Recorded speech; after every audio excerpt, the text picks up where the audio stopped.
I got a package from Mazzy.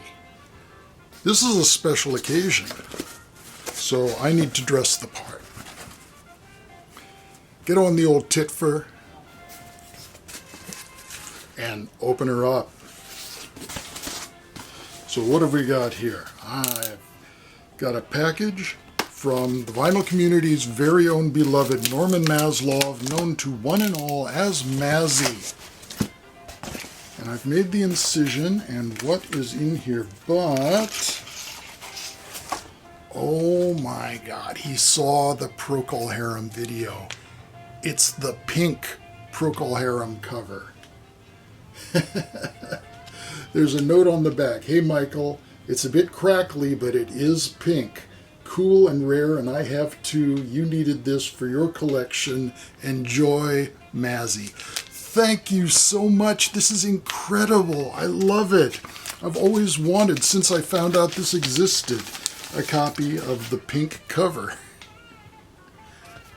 on the Italian IL label. This is awesome.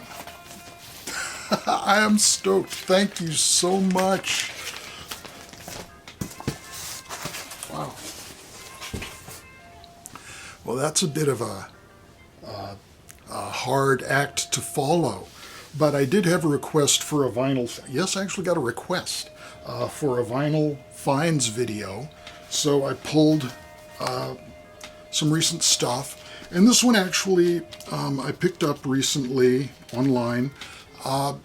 Pretty much directly because of Mazzy, because I saw him showing it on one of his videos. I thought, I really need to get that back in my collection. I miss the first George Harrison solo release, Wonderwall Music, by George Harrison. And I've actually never had this particular version. This is the US edition. The version I've always had before was a German import reissue, and did not come with this cool insert. So thanks Mazzy for putting that one in my mind.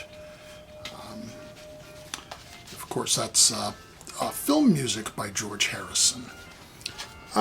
Something of similar vintage is this album by the incredible string band We Tam. This is actually half of a double release. It was released in England as both a double set and two individual albums, and in America it was just the two individual albums, We Tam and The Big Huge, both with similar designs with lyrics on the back, and the band out in the fields on the front, just showing the duo, although their partners, Rose and Licorice, were pretty much part of the band by this time. I was prodded to get back into the incredible string band and reclaim some of their albums by recently having read Rose Simpson's memoirs of her time with the incredible string band, which don't really paint a rosy view of those days or of the band, but it's a really interesting book, very honest, very brutally honest, and it does make me really want to hear the incredible string band again. So when I ordered that album, I opened it up. It happened to arrive on a day when a person I work with let me know, out of nowhere, because I was interested in music, I might be interested to know that her father was Laura Nero's cousin. And in fact, that her maiden name was the same as Laura Nero's real name. So that was cool to find out during an online work meeting. Well, half an hour later, I was clocked out and I collected my mail from the front porch, and it was that incredible string band album. I didn't know what was in the box. It's just one of my boxes arrived. I opened it up, and actually the first thing I saw was Laura Nero's face. This had been used as packing material. It's an original copy of Eli and the 13th Confession, the classic Laura Nero album. It's got the lyric insert, which is probably rare, And I was kind of stunned when I opened that package, having just heard Laura Nero's name out of nowhere. I had absolute... seeing her face, I was just like, wait, am I in the real reality, or is this some dream dimension? It was very bizarre, but a welcome thing. The record is actually in pretty nice condition, even if the cover is a bit thrashed. There you go. Just the way the universe works sometimes. On a slightly different tag, reissue copy of, this is the second issue of the first album by the Residents, Meet the Residents. This is the version that I had back in the late 70s. It was later, well, this was the original cover, the parody of Meet the Beatles. They got in trouble for that. So they switched the cover around, showing the one with Paul McCrawfish, John Crawfish, George Crawfish, and Ringo Starfish. And this was the second version. There was a third version that had the same front cover but a colored back cover. And then subsequent issues went back to having the front cover parody on the front of the album. So that's the way it worked, but this is the one that I wanted to get for nostalgic reasons. And if anyone was maybe the 20th century classical version of the Residents, it would be Charles Ives. This is one that I picked up from the 49-cent bin at my local record shop. Wonderful, wonderful piece by Charles Ives, Piano Sonata No. 1. And the cover art is fairly appropriate for a person who used a lot of patriotic tunes and old American folk songs woven into his music. And you certainly hear that in this piece with the likes of Bringing in the Sheaves and old Protestant hymn tunes in there. Also from the same shop, not from the 49-cent bin though, 1974 album by Mahavishnu Orchestra. Love this album, Visions of the Emerald Beyond. This is the completely reshuffled second version of the Mahavishnu Orchestra with Jean-Luc Ponty and Ralph Armstrong, Michael Walden, and Gail Moran. And introducing vocals to the Mahavishnu sound, a little gospel influence there. It's great. Love this album. Cover art, obviously, by the same person who did The Birds of Fire, which is one of my favorite album covers of all time. So there you go. I do not have a really great Blue Note collection, so it was very cool to get this Bobby Hutcherson album from 1968, Total Eclipse. This is, I love Bobby Hutcherson. I got to see him live not long before he passed. And it was sad in a way because he was in failing health at the time, and you know, he was walking around, he had an oxygen tank that he had to breathe from, but when he played, he was a motherfucker. He had not lost it. He had not lost his chops. He's got Harold Land on tenor sax and flute, Chick Corea on piano, the sadly late Chick Corea, Reggie Johnson on bass, and Joe Chambers on drums. Again, 1968. I also love this cover. A lot of people don't like this one, but I think it's very cool. Very hip guy. Gene Hammond's Jug. This is another album that's a second issue with a different cover. Well, I think this is the same picture that's on the original cover, but it didn't have this marginal design. It was just a full-frame picture on the original. But this is cool on Prestige with the, not the, that early yellow Fireworks label, but the blue Prestige label with the trident. Just a nice mainstream funky jazz album with a little Latin flavor thanks to Ray Barretto playing congas, and some familiar standards like Tangerine and Old Man River on there. Fun to hear. Yet another one from that local record shop. I'd actually went in looking for this one. I knew they had a copy or two. In fact, they've still got a copy there today. Don Ellis at Fillmore. This is from 1971, I think, and this is when he adopted a lot of very electronic sounds into his music. It's a big band sound, but with a very progressive leaning. As usual, his fixation on odd time signatures is way up front, and I've actually heard people compare this to Frank Zappa, so it sort of fits in with that early 70s Frank Zappa sound. As I was carrying this around the store, I heard one of the people who work there speaking with another customer saying something about a big band with odd time signatures. And I thought, is he talking about what I'm carrying around? No, he was showing him another record that was in that old 49-cent bin. Don Ellis, live at Monterey. Well, I picked this one up too because the other customer didn't grab it. So it was sort of a two-for day. So into the prog realm, from 1977, the fifth and final album by Griffin, final album of their original run before their 21st Century reunion, which has given us two further albums in recent years. This is Treason, as I said, from 1977, and it followed a gap in the band's activity. Their previous album had been 1975's Rain Dance. And in the interim, they changed labels and they had a substantial personnel change. Original woodwind and keyboard player Richard Harvey is still there. Brian Gulland, the bassoonist and crumhorn player who gives that great medieval flavor, is still there. Dave Oberle, the original drummer, has moved to pretty much full-time lead vocals, and they added a regular drummer. They've got a new bass guitarist, and they have a new electric-oriented guitarist replacing the original guitar player, Graham Taylor.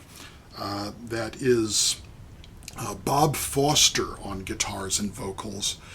And this is a bit mixed. It still carries some of that medieval flavor and traditional folk flavor, not so much of the traditional folk style, but some of the early music feel of previous Griffin, but it's a bit more prog on one side and a bit more pop on the other. It's a very vocal-oriented album. None of their previous albums had so few instrumentals. There's only one non-vocal track on here.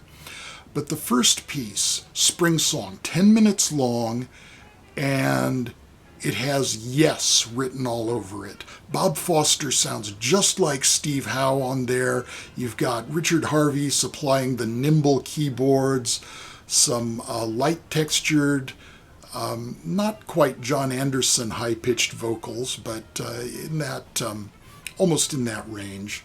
Very sweet, fun, relaxed song, not cosmic at all. It's not philosophical or spacey like Yes, because the lyrics are about the British countryside and the concerns of folks at a sort of fete in the British country.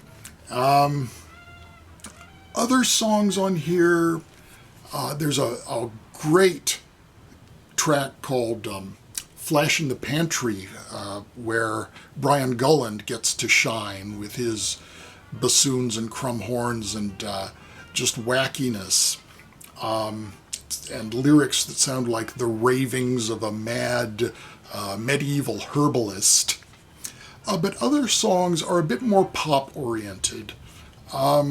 Some of it sounds a bit like the early Bee Gees, if they'd sort of gone a bit proggy, but good. It's poppier than previous Griffin, but it's very well done pop. So nice albums, good to have it. I had kind of underrated it back at the time because it was a change in direction, and it did seem to go a little bit away from the very progressive and creative style, but they do what they're doing on there very well. A debut album, Renaissance, the original Renaissance from before the second incarnation of the band featuring Annie Haslam. This was the Yardbirds spin-off Renaissance with Jim McCarty and Keith Relf both in the band. And this has some elements still of the parent band. It's got a bit more heavy rock and blues influence than you would hear in the subsequent Renaissance, but it's still very much prog rock with a strong classical influence and quite heavy borrowing directly from Beethoven on there. Beautiful copy. This is the British import second edition. The original would have had the Pink Island label instead of this pink rim version. That's certainly good enough for me. Great album again. And I got this on the same day as the Griffin, so that was just a cool proggy day. Finally, Jack Bruce, Harmony Row from 1971, Jack's third solo album. And just a brilliant album. There's pretty much nothing of Cream left on here. The only Cream song I can think of that could possibly fit in with the music here would be As You Said from Wheels of Fire. Jack Bruce plays most of the instruments. He plays the keyboards, the bass. He's accompanied by Chris Spedding on lead guitar and John Marshall, best known from Soft Machine, on the drums, and one of my favorite drummers of all time. This has a folk influence. It's not exactly a jazz influence, but it sounds more like art song than anything to do with Cream. Fabulous recording. Interesting package with a sort of inside page, and then the album is pocketed in here. I actually got 2 copies of this in rapid succession. The first one had, it arrived with a crack in it. And the crack was so minor, the record would actually still play without even making a click over the crack, as long as it was, snapped into place. But then at the same place where the crack was, there was some heat damage, so it sort of pulled the needle every time it went through that area, and was definitely distorting and not a good thing to do to your turntable. So I didn't bother to tell the dealer because it had been so cheap. It had only cost a couple of dollars. So I just wrote that one off, but kept the cover, got another copy of the same pressing, and it was in a more beat cover than this one. This is an album that's pretty hard to find without a lot of ring wear. And I Frankensteined the two. I took the original cover, which was better, and then the nicer record from the second one, and that's what I have here. I said that was finally, but I actually was at the store today. Haven't even played this one. I've never heard this album. Keith Jarrett, New Dance. It's funny to hear a punny cover from Keith Jarrett because he's got the reputation of being such a serious guy. He certainly takes himself very seriously. There are a lot of horror stories about him haranguing the audience and throwing tantrums if the piano is not to his liking, but this has got to be great. It's a live double LP from Village Vanguard, 1980, I think. 79. Long tracks. Side 3 is 30 minutes and 36 seconds. Oasis is the name of the track. Keith Jarrett on piano, timbales, and percussion. Okay.